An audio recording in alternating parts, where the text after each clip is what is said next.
ഭരണകൂടത്തിനെതിരെ പ്രതിഷേധിച്ചതിൽ ലക്ഷദ്വീപിൽ 22 കോൺഗ്രസ് പ്രവർത്തകർ അറസ്റ്റിൽ. രാത്രി അഗത്തി കോൺഗ്രസ് ഓഫീസിലെത്തിയായിരുന്നു പോലീസ് നടപടി. കഴിഞ്ഞ ദിവസം ലക്ഷദ്വീപ് MP ഹംദുല്ല സയീദിന്റെ നേതൃത്വത്തിൽ നടന്ന പ്രതിഷേധ മാർച്ചിൽ പങ്കെടുത്തവരെയാണ് അറസ്റ്റ് ചെയ്തത്.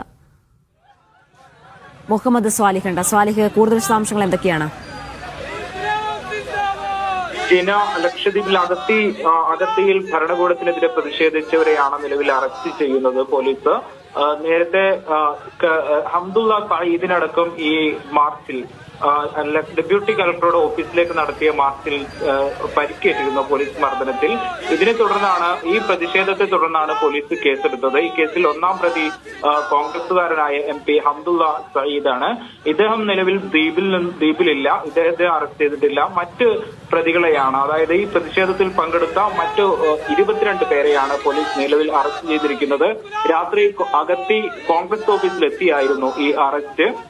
ദ്വീപിൽ കഴിഞ്ഞ കുറെ ദിവസങ്ങളിലായി പ്രതിഷേധം നിലനിൽക്കുന്നുണ്ട്. അതായത് വഴിയോരങ്ങളിലെ തെങ്ങുകൾ, സ്വകാര്യ വ്യക്തികളുടെ തെങ്ങുകൾ അവർക്ക് നഷ്ടപരിഹാരം നൽകാതെ ലക്ഷദ്വീപ് ഭരണകൂടം മുറിച്ചു നീക്കുന്നു എന്നതാണ് ഇപ്പോൾ നേരിടുന്ന പ്രധാന പ്രശ്നം.